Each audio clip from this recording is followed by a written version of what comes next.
রোজ তো আমি আপনাদের সাথে আমার সংসার জীবনের গল্প করি, আমার দৈনন্দিন জীবনে যা যা ঘটে সেই ভিডিও দেখাই। সাথে হয়তো আমার পরীর গল্পও একটু করি, পরীকেও একটু দেখাই। আজ না হয় পরী হওয়ার আগের কিছু গল্প আপনাদের সাথে শেয়ার করি। নমস্কার, আমি কমলিকা।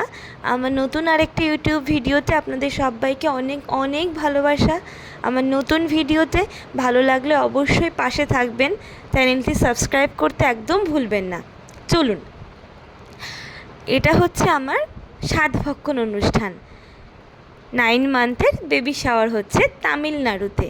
যেহেতু আমার কনসেপ্ট করা, প্রেগনেন্সি, ডেলিভারি এই পুরো স্টেজটাই আমি কাটিয়েছি সাউথ ইন্ডিয়াতে। আমার হাজব্যান্ড চাকরি সূত্রে চেন্নাইতে থাকেন, তো আমি তার সাথেই সেখানে থাকি এবং চেন্নাইয়ের রেলের হসপিটাল যথেষ্ট ভালো একটা হসপিটাল। তো সেই জন্য আমাদের পুরো প্ল্যান ছিল আমরা ডেলিভারিটা ওখানেই করাবো। তো সেই গল্প নয়, একদিন অন্য সময় আপনাদেরকে অন্য কোনো ভিডিওতে বলবো।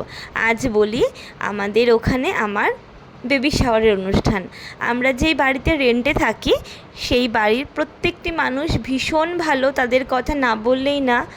তাদেরকে ছেড়ে আমরা অন্য জায়গায় শিফট করেছি, কিন্তু তাদের এই অমূল্য ভালোবাসা আমরা কোনোদিন ভুলতে পারবো না। সেখানে আমার পরিবার পরিজন বলতে শুধুমাত্র আমার হাজব্যান্ড ছিল, তাছাড়া সেখানে আমার নিজের লোক কেউ ছিল না। একটা বড় কমিউনিকেশন গ্যাপ ছিল, কোনো ভাষা বুঝি না, কিচ্ছু না। তারপরেও আমার বাড়ির যিনি ওনার, আমাদের রুম ওনার, আমরা ওখানে রেন্টে থাকতাম, তো তার পুরো ফ্যামিলি এত সাপোর্ট করেছে আমাকে। আমার ডিউরিং প্রেগনেন্সি আমাকে খুব সাহায্য করেছে। তো তারাই আমাকে 3rd ফেব্রুয়ারি আমার 9 মান্থের বেবি শাওয়ার করছে, তাও সেটা আবার তাদের রিচুয়ালসে। আমি তো কখনোই সাউথ ইন্ডিয়ার কোনো রিচুয়ালস দেখিও নি, জানিও না, যেটুকুনি আমার ফিল্মে দেখা। তো সেইখানে হয়তো আমার মতো হয়তো প্রচুর মানুষ সাউথ ইন্ডিয়ার কোনো রিচুয়ালস কিচ্ছু দেখেনি। তাদের জন্য এই ভিডিওটা। ভালো লাগলে অবশ্যই আমায় কমেন্ট করে জানাবেন। প্রথমেই আমার হাজব্যান্ডকে দিয়ে আমাকে আশীর্বাদ করাচ্ছেন। তার কারণ আমাদের বাঙালি মেয়েদের মনে করা হয় যে বিয়ের পর হাজব্যান্ড বাবা মায়ের সমতুল্য একজন শ্রদ্ধেয় মানুষ। তাই আমাদের বাড়ির ওনার তাকে বলছে যে প্রথমে তুমি আশীর্বাদ করো, তারপর আমি। আশীর্বাদের সঙ্গে সঙ্গে আপনারা দেখতেই পাচ্ছেন আমার হাজব্যান্ড আমাকে চুড়ি পরিয়ে দিচ্ছে। চুড়ি পরাচ্ছে তার কারণ এই সাধের সময় চুড়ি পরিয়ে দেওয়া হয়। এবার এই পুরো ডেলিভারির দিন পর্যন্তই চুড়ি তোমাকে পরে থাকতে হবে। তাদের নিয়মে এটা আছে। চুড়ির যে একটা মিষ্টি ঝুনঝুন শব্দ হয়, তাদের মতে এই ঝুনঝুন শব্দ বেবির কানে যাবে। ছোট্ট বেবিটা মনে করবে তার মাম্মা খুব খুশি হচ্ছে, তাই এত সুন্দর একটা আওয়াজ হচ্ছে। কিন্তু সেটা যেহেতু চুড়ি পরার আমার একদম অভ্যেস নেই, সেই কারণে এই প্রচুর চুড়ি হবে আমার হাতে। আপনারা একটু পরে দেখতেই পারবেন, প্রচুর মানুষ আমাকে আশীর্বাদ করবে। তো এত চুড়ি আমি পরে থাকতে পারিনি, আমার হাতে অল্প কিছু ছিল। আর এই সাজটি দিচ্ছেন পুরো ফ্যামিলি মিলিয়ে, বাইরের কেউ না। তাই আমার জন্য প্রচুর খাবার বানিয়েছেন তাদের স্টাইলে। Lemon rice, biryani, card rice, আরও অনেক কিছু আছে যেগুলো নাম হয়তো আমি নিজেও জানি না। তারা সারা দিন ধরে আমার জন্য কষ্ট করে বানিয়েছেন। আমার নিজের কেউ না, আমার রক্তের কেউ না, তারপরেও এত ভালোবাসা, যার জন্য আমি ভীষণভাবে কৃতজ্ঞ। দেখুন, তাদের নিয়ম কানুন আচার পদ্ধতি পুরোটা অন্যরকম। আমাদের মধ্যে না কিছু নিয়ম আছে, প্রদীপ বা নোড়া তুলতে হয়, যার মাধ্যমে জেন্ডার চেঞ্জ বোঝা যায়।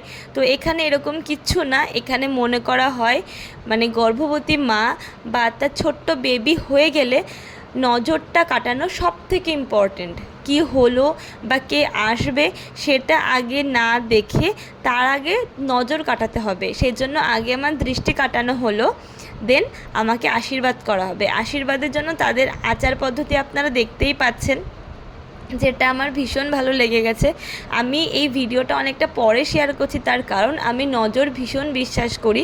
আমার এখন বেবি হয়ে গেছে, ঠাকুর আশীর্বাদে সে ভালো আছে। এই জন্য আমার মনে হলো ভিডিওটা এখন আপনাদের সামনে শেয়ার করা যাক। আপনারাও দেখুন যে সাউথ ইন্ডিয়াতে, তামিলনাড়ুতে তাদের আচার পদ্ধতি কেমন হয়, তাদের মধ্যে কীরকমভাবে সবাইকে ভালোবাসে তারা সবাইকে। এভাবেই তারা আমার স্বাদ দিয়েছিল এবং স্বাদের পরে তারা আমাকে সুন্দর করে সাজিয়ে খেতে দিয়েছিল। সেই ভিডিওটা এখন নেই। একে একে সবাই আমাকে আশীর্বাদ করবে। এই অনুষ্ঠানটির জন্য তারা আমাকে খুব সুন্দর করে সাজিয়েছে, যেহেতু আপনারা এখন সবাই মোটামুটি জানেন যে সাউথ ইন্ডিয়াতে চুলে ফুল লাগানোটা ভীষণ ওদের মধ্যে একটা খুব সুন্দর ট্র্যাডিশান, যেটা ভীষণ সুন্দর লাগে। মানে সমস্ত ছোট থেকে মাঝারি বৃদ্ধ সমস্ত মহিলারা চুলে ফুল লাগায়। তো সেই জন্য তারা সুন্দর করে আমাকে সাজিয়ে দিয়েছে, মাথায় ফুল টুল দিয়েছে, ইভেন প্রচুর ফুলের মালাও পরানো হয়েছে আমাকে একটা।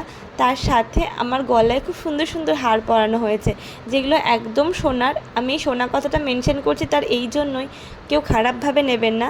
তারা তাদের সোনা দিয়ে আমাকে সাজিয়ে দিয়েছেন, তার কারণ এই দিনটা প্রত্যেকটা মেয়ের স্বপ্ন থাকে, তাকে দেখতে খুব সুন্দর লাগবে। যারা মা হয়েছেন বা যারা মা হবেন, এখন প্রেগনেন্ট আছেন, তারা জানেন এই সাজের দিনটা কতটা স্পেশাল একটা দিন।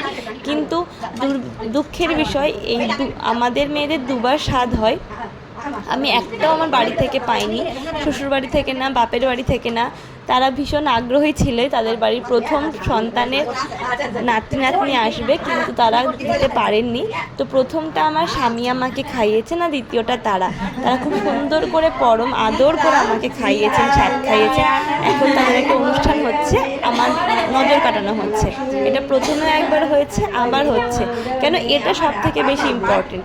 কি হলো, ছেলে না মেয়ে, সেটা একদম ম্যাটার করে না। যে আসবে সে সুস্থভাবে আসবে, তার যেন কোনো নজর না লাগে।